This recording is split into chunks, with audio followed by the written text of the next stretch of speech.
আসসালামু আলাইকুম, সুমাইমের চ্যানেল থেকে আপনাদের সবাইকে স্বাগতম। আজকের রেসিপি ডিম দিয়ে খুব সহজ একটা ডেজার্ট বানিয়ে শেয়ার করব। আশা করছি সবার কাছে ভালো লাগবে। প্রথমে আমি একটা কাচের বাটি নিয়ে নিচ্ছি। তারপর দিয়ে দেব মাঝারি সাইজের 2 থেকে 4টা ডিম। 4টা ডিম ভেঙে নিব। আপনারা চাইলে ডিমের পরিমাণটা বাড়িয়ে আবারও কমিয়ে নিতে পারেন।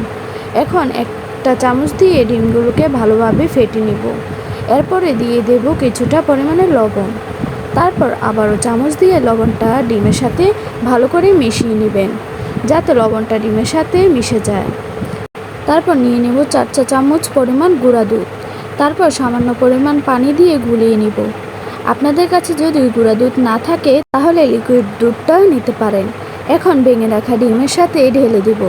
তারপর আবারও ডিম আর দুধ ভালো করে মিশিয়ে নেব। এখন এটাকে 5 মিনিটের জন্য রেস্টে রেখে দেব। তারপর চুলায় একটা প্যান বসিয়ে এরপর দিয়ে দেব বেশ খানিকটা পরিমাণে পানি। তারপর ঢাকনা দিয়ে দিব, যাতে পানিটা খুব দ্রুত ফুটতে শুরু করে। পানিটা যখন ফুটতে শুরু করবে তখন পাত্রসহ মিশ্রণটি এভাবে বসিয়ে দিবেন।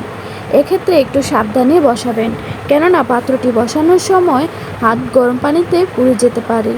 তারপর ঢাকনাটা দিয়ে ঢেকে দিবেন। এক্ষেত্রে বলে রাখি, আপনারা যে পাত্রটি ব্যবহার করবেন অবশ্যই ভালো মানের কাচের পাত্র ব্যবহার করবেন।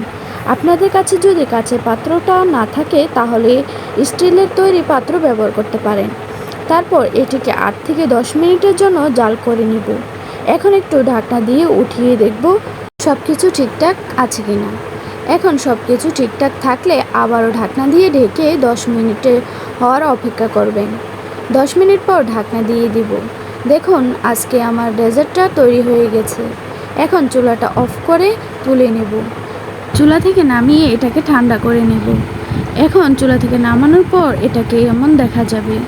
তো বন্ধুরা, দেখতে পাচ্ছেন আমাদের আজকে ডেজার্টটা কেমন হয়েছে। এটাকে এখন পরিবেশন করে নিয়েছি। এটা দেখতে যেমন সুন্দর লাগে তেমনই খেতেও অনেক ভালো লাগে। এটা একবার খেলেই আপনি বুঝতে পারবেন। এটা ঘরোয়াভাবে খুব সহজ উপকরণ দিয়ে আপনি তৈরি করতে পারবেন। এটা আপনি অতিথি আপ্যায়নেও ডেজার্ট হিসাবে ব্যবহার করতে পারবেন। এটা আপনি একবার যাকে খাওয়াবেন সে আপনার ফ্যান হয়ে যাবে।